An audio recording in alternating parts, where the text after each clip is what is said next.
PMCയിൽ മന്ത്രിസഭാ ഉപസമിതി ഉടൻ യോഗം ചേരും. ഉപസമിതി റിപ്പോർട്ട് അനുസരിച്ച് മാത്രമായിരിക്കും കരാറിൽ തുടർ നടപടി സ്വീകരിക്കുക. കരാർ പുനഃപരിശോധിക്കണമെന്നാവശ്യപ്പെട്ട് കേന്ദ്രത്തിന് സർക്കാർ ഉടൻ കത്തയക്കും. CP കടുംപിടുത്തം പിടിച്ചതിൽ CPM-ൽ ഒരു വിഭാഗത്തിന് അതൃപ്തിയുമുണ്ട്. റാഹിസ് റഷീദുണ്ട് കൂടുതൽ വിവരങ്ങളുമായി. റാഹിസ് റഷീദ്, ഇന്നലെ കൈക്കൊണ്ട തീരുമാനത്തിന്റെ പ്രത്യാഘാതം എന്ന് പറയുന്നത് നമുക്ക് കിട്ടുമായിരുന്നു 971 കോടി സർവശിക്ഷാ അഭിയാന്റെ ഫണ്ട് വീണ്ടും മരവിക്കപ്പെട്ട നിലയിലാകും. അത് ഉടനെ കിട്ടുമോ എന്നുള്ളതിലാണ് ഒരു ആശങ്ക. ഇനി അതവിടെ നിന്നാൽ പോലും ഇതെങ്ങനെ കൈകാര്യം ചെയ്യുന്ന കാര്യത്തിൽ ഇനിയും വ്യക്തതയില്ല. ഉപസമിതി കൂടി ഇപ്പോൾ ഒപ്പുവെച്ചിരിക്കുന്ന മെമ്മോറാണ്ടത്തിലെ ഏത് കാര്യമാണ് എതിർക്കാൻ പോകുന്നത്? കാരണം ആ കാര്യങ്ങളൊന്നും കുഴപ്പമില്ലെന്ന് വിദ്യാഭ്യാസ വകുപ്പ് മന്ത്രി തന്നെ പറഞ്ഞു കഴിഞ്ഞു. അദ്ദേഹം തന്നെയാണ് അധ്യക്ഷനായിട്ടുള്ളത്. അപ്പോൾ ഇത് എതിർപ്പിനെ മറികടക്കാൻ വേണ്ടി ശരിക്കും പറഞ്ഞാൽ ഒരു മയക്കുവെടി വെച്ചതാണ്, കണ്ണിൽ പൊടിയിടാനുള്ള പരിപാടി എന്നതിനും അപ്പുറത്തേക്ക് ഈ പദ്ധതി നടപ്പിലാക്കില്ല എന്നുള്ളതാണ്. സാങ്കേതികമായി നടപ്പിലാക്കാൻ പോകുന്നില്ല. ഇത് അടുത്ത തിരഞ്ഞെടുപ്പ് വരെ ഇത് കോൾഡ് സ്റ്റോറേജിൽ ഇരിക്കും. അങ്ങനെയല്ലേ നമ്മൾ മനസ്സിലാക്കുന്നത് റാഹിസ് റഷീദ്?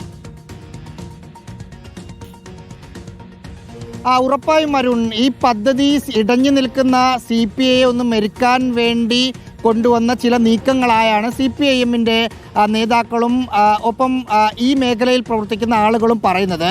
പക്ഷെ ആ ബോധ്യം CPIക്കുണ്ട്. കാരണം ഇന്നലെ നമ്മുടെ CPI-യുമായി ബന്ധപ്പെട്ട ഏറ്റവും പ്രധാനപ്പെട്ട നേതാക്കളോട് സംസാരിച്ചപ്പോൾ ഇനി അവരുടെ മുന്നിലുള്ള ടാസ്ക് ഉപസമിതി കൂടുക, ഉപസമിതി CPI ആഗ്രഹിക്കുന്ന തരത്തിലൊരു റിപ്പോർട്ട് സമർപ്പിക്കുക എന്ന് അവർ പറയുന്നുണ്ട്.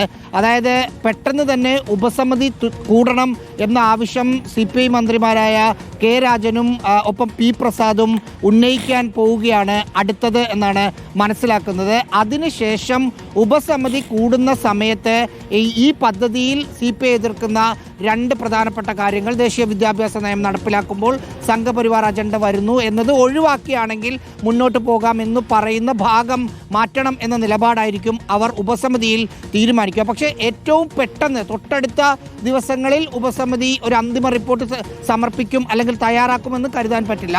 ആ നടപടിക്രമങ്ങൾ കുറച്ച് നീണ്ടുപോകും. പക്ഷേ കേന്ദ്രത്തിന് കത്തയക്കുന്നത് ഉടൻ തന്നെ ഉണ്ടാകും എന്നാണ് സർക്കാർ വൃത്തങ്ങളിൽ നിന്ന് മനസ്സിലാക്കാൻ സാധിക്കുന്നത്. ഇതിനകത്തെ പ്രശ്നം നേരത്തെ അരുൺകുമാർ പറഞ്ഞ SSK ഫണ്ട് ഇനി വരില്ല. വിദ്യാഭ്യാസ വകുപ്പും ധനവകുപ്പുമായി സംസാരിക്കുമ്പോൾ ആ ഫണ്ട് ഇനി വരില്ല. കാരണം ഈ കത്ത് കേന്ദ്രത്തിന് കേരളം കൊടുത്തു കഴിഞ്ഞാൽ ആ ഫണ്ട് വരില്ല എന്ന് ഇവിടുത്തെ വിദ്യാഭ്യാസ വകുപ്പും ധനകാര്യ വകുപ്പും ഉറപ്പിച്ച് പറയുന്നുണ്ട്. അതൊരു വലിയ പ്രതിസന്ധിയാണ്. ഇനി ആ പണം നേരത്തെ കഴിഞ്ഞ ദിവസങ്ങളിലൊക്കെ സോഷ്യൽ മീഡിയയിൽ ഇന്നും ഇന്നലെയൊക്കെ ഉള്ളത് ഇനി ഈ പണം കണ്ടെത്താനുള്ള ചുമതല CPIക്കില്ല, CPIM-ന് മാത്രമാണ് എന്ന് CPIM-ന്റെ പ്രവർത്തകരുടെ നിരവധി ഫേസ്ബുക്ക് പോസ്റ്റുകൾ കാണുന്നു. അതായത് ആ ഒരു പ്രതിസന്ധി തരണം ചെയ്യേണ്ടത് ഇനി സർക്കാരായിരിക്കും, അല്ലെങ്കിൽ സർക്കാരിനെ നയിക്കുന്ന CPIM ആയിരിക്കും. CPIക്ക് അതിലൊരു റോളും ഉണ്ടാവില്ല. Okay, thank you Rahis Rasheed. ഇന്നലെ ഈ വെടിനിർത്തൽ അഥവാ ഈ വലിയ രീതിയിലുള്ള അഭിപ്രായ തർക്കം പരിഹരിക്കുന്നതിന് വേണ്ടി മുന്നിട്ടിറങ്ങിയതിൽ രണ്ടുപേരുടെ പേര് നമ്മൾ പറയാതെ പോകൂടാ. അതൊന്ന് D. രാജയാണ്, ഒന്ന് MA ബേബിയുമാണ്. ഇവർ രണ്ടുപേരും വളരെ പാകതയോടുകൂടി തന്നെ ദേശീയ തലത്തിലും കാര്യങ്ങൾ നീക്കി. സംസ്ഥാനത്ത് മുഖ്യമന്ത്രിയും ബിനോയ് വിശ്വം അടക്കമുള്ളവരും MV ഗോവിന്ദൻ മാഷും ഒക്കെ കൂടിയാലോചന നടത്തി. പക്വമായ പ്രതികരണമാണ് എല്ലാ നേതാക്കളിൽ നിന്നും വന്നത്. മുന്നണിയെ കുറ്റപ്പെടുത്തിയോ ഏതെങ്കിലും തരത്തിൽ ബുദ്ധിമുട്ടിലാക്കുന്ന ഒരു പ്രസ്താവന നേരിട്ട് നടത്തിയില്ല എന്നുള്ളതും വാസ്തവമാണ്.